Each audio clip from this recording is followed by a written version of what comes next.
Hello, everyone, and welcome to the exploration of idealism by me, Chris, Morgan, and Brad.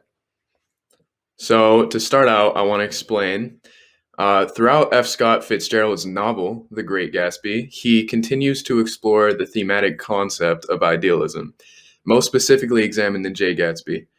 Gatsby represents the attractiveness of wealth and ambition, while simultaneously characterizing the futility of an identity contrived on idealism. Unable to balance between the world of fantasy and reality, Gatsby is doomed from the very outset. So our thesis verbatim reads, in F. Scott Fitzgerald's novel, The Great Gatsby, idealism revolves around Gatsby's romanticization of the past as a repeatable reality and the inherent inability to mature beyond it. Fitzgerald cements that without a balance between idealism and reason, Gatsby's idealism perpetuates moral stagnation and his eventual demise. So, to explain a little bit how this is going to work, we're going to go through the details about idealism from start to finish. So, I'll talk about what it is, provide a couple of first examples of how it takes form through Gatsby. And with Gatsby's entire personality revolving around an idealistic mindset, he is the perfect medium for displaying the concept. So, this excerpt here demonstrates the very first instance of idealism in the very first instance that we see Gatsby making appearance in the book. Having just moved into the mansion, neighboring the likes of Nick, Tom, and most importantly, Daisy, he stands on his balcony overlooking the lake. Gatsby felt secure in that he felt he was close to achieving his goals, having started living there. Basking in the glory of the, quote, local heavens, Nick declares that Gatsby's trembling. I like the word choice in local heavens because, to me, it encapsulates Gatsby's feelings about what his future holds in this place. Glancing at the green light, which is representative of his ambitions as a whole, Gatsby could see nothing but one end goal in his future. And it's worth asking why Fitzgerald wanted a scene like this to be the first appearance of the man who the book is named after, and that answer is entirely clear. The first scene conveys the most important quality about Gatsby. He will never relent in doing what he set out to do and in getting what he wants. With the audience not yet knowing any specific details at this point about Gatsby or his motives, we're introduced with the idea of his idealism from the first paragraph containing the word Gatsby. The green light at the end of the dock is his whole reason for being there. And so, in this instance, having established Gatsby means business when it comes to seeing through his ideal plan, his preparations for his first party are when the extents he will go to are really established.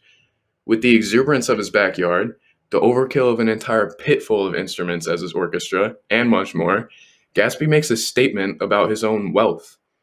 He goes to great lengths throughout the book to assert himself socially through his money. In a culture so heavy on class and where your money came from, Gatsby attempts to make up for being a, quote, nouveau riche man, meaning having new money. And through these parties, he drew large crowds. It was clear at the parties that Gatsby did not make all of these preparations, though, to impress the entire wealthy elite class in general. It was more specifically to impress Daisy.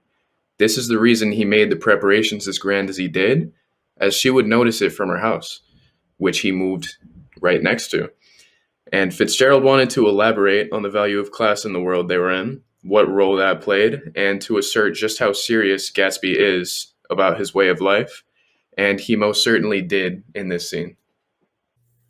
Hello, I'm Morgan Vassalou, and before elaborating on the grandeur of Gatsby's displays and their relations to Daisy, there's an importance in recognizing the existence of this mindset prior to the reason for demonstrating it. The introduction of Gatsby's true character and history preludes his constant desire to accomplish an unattainable goal and his inability to adapt to ever-changing situations, demonstrated especially in his stagnant approach towards complex situations. This passage from Chapter 6 hints to the disconnect between reality and Gatsby's perception of it, relating to his unrealistic expectations and ability to let go of the past. At this time, Nick recounts a moment in which Gatsby reflects on his memories relating to the past and present, which are undefined to him, simply mirrors of each other. During a hard and draining point of his life, Gatsby often escaped through a world of ineffable gaudiness, alive only in his own mind. Gatsby's expansive cosmos of recollections are so aggressively grand, they cannot be expressed or elaborated on with simple words, much like Gatsby's love for Daisy. A lack of verbal expression becomes a common pattern with Gatsby, which Fitzgerald clarifies and solidifies with heavy emphasis on internal insights rather than outward actions. Each night that Gatsby continues on with his unsatisfactory life, he mentally advances with his pattern of fancies, cementing the idea of an escape within his own mind. This deceptive method of rotating between undesirable reality and false pretenses, created by an overwhelmingly self-indulgent man, expresses a critical flaw found deep within himself, an inability to process and move forward from negative conditions. Besides this, it is Fitzgerald's warning against finding solace in an idea solely. The choice to have Gatsby utilize an idea as a means of eluding his reality is the backbone of this message, and Gatsby's eventual downfall as he grasps at impossible outcomes. Building off the notion of finding solace in the shadow of a thought, I took a look at the moment that Gatsby continuously returns to as a means of consolation and revitalization. Also in Chapter 6, we see the first party of Gatsby's that Daisy attends and its aftermath. Gatsby believes Daisy did not enjoy the party, crushing his spirit since his displays of wealth are attempts to attract Daisy, as Chris previously stated. When discussing it with Nick, he states his belief that it is possible to live in the past, referencing a minute of exuberance 5 years prior. As Gatsby stood underneath the streetlight with Daisy 5 years before, he noticed a multitude of qualities about his surroundings, including the sidewalk taking the form of a ladder leading to a hidden oasis that would supply him with the milk of wonder. The ladder is a symbol of the steps he could take for the betterment of himself and the ease he would have doing so. It is open and clear. There are no obstructions, and the only requirement is to travel alone, and yet Gatsby chooses to latch on to the idea of Daisy that has been flourishing in his head, knowing it would become the be-all and end-all of his life. Gatsby admits he was conscious of the effect of combining his unutterable visions with Daisy's perishable breath, and follows her regardless as a means of reliving temporary excitement. Once again, Fitzgerald emphasizes the lack of verbal expression surrounding Gatsby in regards to his emotions and views, with descriptions such as unutterable, bringing attention to the necessity in living out his past imaginings instead of expressing his current feelings vocally. He also warns the reader and Gatsby of the danger of holding on to a moment when the moment itself is temporary, as implied through the descriptor perishable. However, Gatsby refuses to acknowledge the reality of this danger even though he can recognize its existence.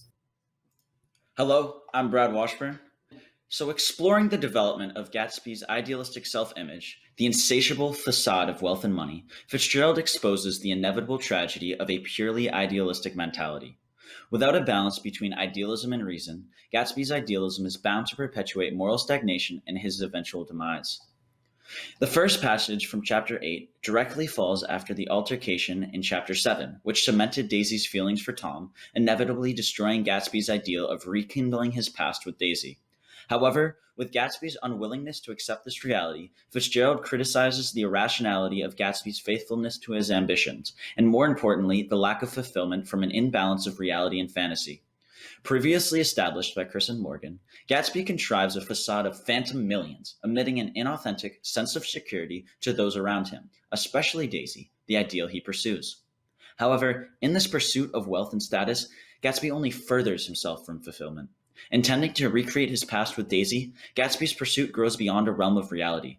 Unfalteringly, he committed himself to the following of a grail, the pursuit of Daisy, a determination that would eventually lead to his downfall. As Daisy vanished into her rich, full life, she left Gatsby nothing. Yet, he cannot escape his ambitions to recreate his past with her. Although Daisy left Gatsby with no sense of fulfillment, he remains ignorant to this reality. His commitment to the fantasy of Daisy's love remains potent even after his fixation grows beyond a world of reality. Fitzgerald cements that in this world, setting an ideal on the pursuit of outside validation will end in an inevitable demise. Basing his entire identity around a fantasy, Gatsby not only yearns for an unachievable sense of fulfillment, but cements an inevitable tragic reality. Following Gatsby's death, Fitzgerald concludes the novel through Nick's reflection on Gatsby's idealistic nature, a sentiment similar to a eulogy. The passage begins as Nick recounts his first impression of Gatsby, the outstretched figure who first picked out the green light, full of wonder and ambition. Transformed from a poor boy from North Dakota, Gatsby had come a long way to this blue lawn, the illusion he created in pursuit of his ultimate ambition to recreate his past with Daisy. In both a literal and figurative sense, his dream must have seemed so close that he could hardly fail to grasp it. Not only did Gatsby nearly rekindle his relationship with Daisy, he had physically closed the distance between the two by moving to West Egg. However, this dream was never attainable as it was already behind him. Gatsby is confined to his past, viewing it as a repeatable reality which hinders his ability to mature or acknowledge the moral development of others. Nevertheless, he remains faithful to this dream, even after it becomes glaringly unachievable. To Gatsby, he felt entitled to the world of fantasy, to capture the green light, the orgastic future that year by year recedes before us. He is a model idealist, symbolizing the hope and ambitions that motivate us, while simultaneously epitomizing the fault of an idealistic perception of the world. The inclusive diction Fitzgerald utilizes emphasizes the human connection to Gatsby. Fitzgerald argues humans are creatures who naturally crave greater goals and ambitions, yet are often restricted by their past.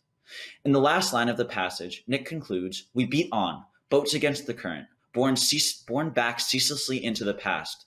Humans are in a constant state of evolution, yet the attempts at progress are constantly met with the reality of the present. Idealists face stagnation in the balance between ambition and the restrictions of reality. Quite simply, fulfillment is the product of continual adaptation to the present, yet progress is unattainable without the recognition of the past as an unrepeatable entity." So in conclusion, Jake Gatsby's untimely downfall is a direct result of his fatal flaw, a constant devotion to an ideal that drives him to cling on to otherwise forgotten memories. As a result of this flaw, Gatsby becomes the quintessential tragic hero, possessing a quality familiar to the common man that leads to his demise. Fitzgerald connects the archetype of the tragic hero to the often overlooked flaw found in reliving the past as a way of inspecting the concept of idealism. Thank you, and we hope you enjoyed. Hello, this is Brad Washburn. Editing note, I had to edit together all 3 clips because there was a bit of a mic issue in regards to echoing. I apologize if there are any apparent cuts. I tried to make it as seamless as possible. But as Chris said, Google Meets is not as perfect as Gatsby's vision of himself. So sorry if it's apparent in any way, but I think it will come out all right. Thank you.